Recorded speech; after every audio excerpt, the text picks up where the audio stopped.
loves, for today's video, samahan niyo naman po ako magluto ng street food. Meron po pala tayong kikiam, chicken ball, and idol cheese dog. Inumpisahan ko na po palang hiwain yung chicken ball mga loves. Yes, para mas marami po ang mailuto ko.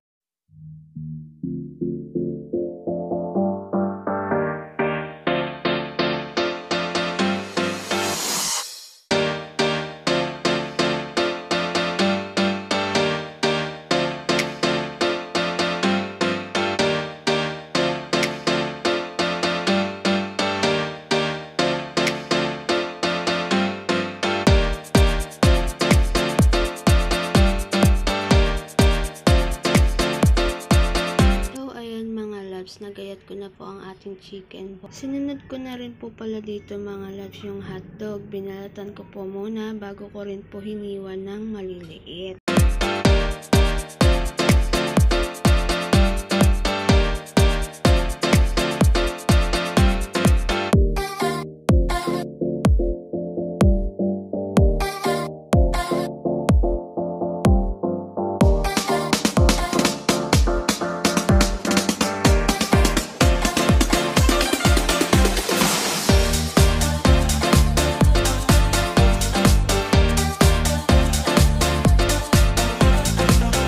Ko na rin po pala yung hotdog dyan mga loves. Sinunod ko na po itong last natin ng ating kikiam. Gaya po ng chicken ball at hotdog, hiniwa ko din po siya ng maliliit. Ayan po mga loves, natapos ko na po gayatin ng ating mga craving. Nagpainit na din po pala ako dyan ng mantika mga loves. Una ko na nga pong isinalang itong pangmalakasang chicken ball po natin mga loves. Pasensya na po kayo mga loves kung masyado pong maingay ang aking voice record dahil nga po tapat lang din po kami ng highway kaya may mga maririnig po kayong iba't ibang tunog ng sasakyan. And ingay po dito sa paligid ko. Proceed na nga po tayo sa ating ginagawa mga loves at sinunod ko na nga po itong ating kikiam at sinunod ko na rin po itong ating hotdog at pagkatapos po mga loves sinalo-halo ko na po sila para hindi po dumikit sa kawali. Habang nga po hinahalo ko ito napansin ko mga loves nagkukulang na po yung mantika ko. Habang tumatagal sinisip-sip nila yung mantika, I'm so worried na talaga. Ayan, cravings pa girl. Halos din na rin sila magkasya sa apakaliit kong kawali. Pinamana pa kaya sa akin to ng kapatid ko mga loves.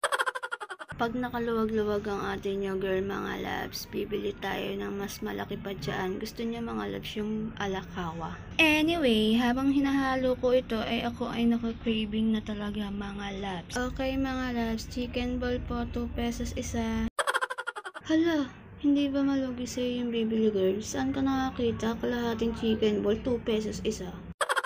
Baka hindi ka pa yumaman yan, te. Sa'yo na lang daw chicken ball mo, te. Sa iba na lang daw sila bibili.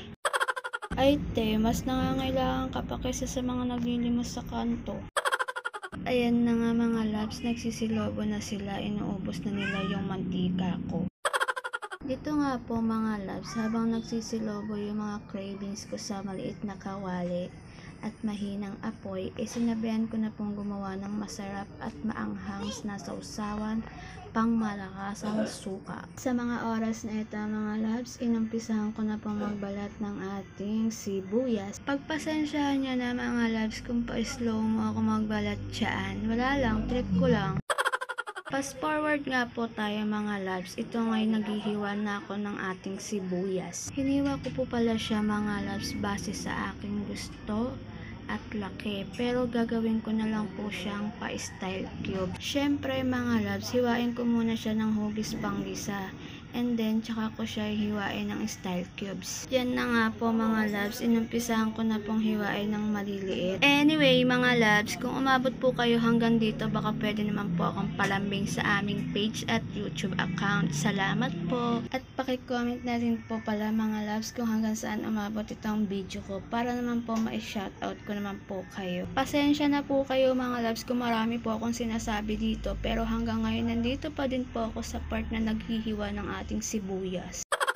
And after 1 year, natapos din po tayo. Hala, 1 year ang OA mo te. And nilagay ko na nga po pala sa isang tasa kung saan tayo ay gagawa ng masarap na suka. Nilagyan ko na nga rin po pala yan ng pangpaalmoranas ng maitim nating poet, mga loves. Nilagyan ko na rin po pala ito ng iba't ibang pampalasa natin gaya ng asin, asukal, suka at syempre ang favorite kong powder, paminta.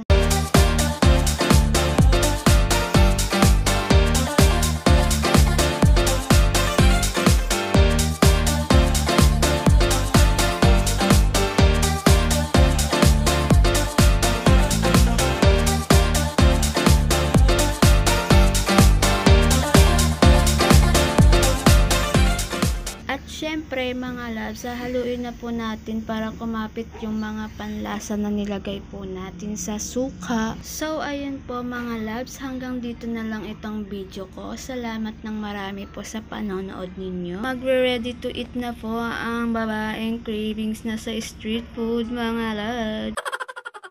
So paano ba yan mga loves? Kain na po tayo. Craving is waving. Kain all po. Thank you for watching.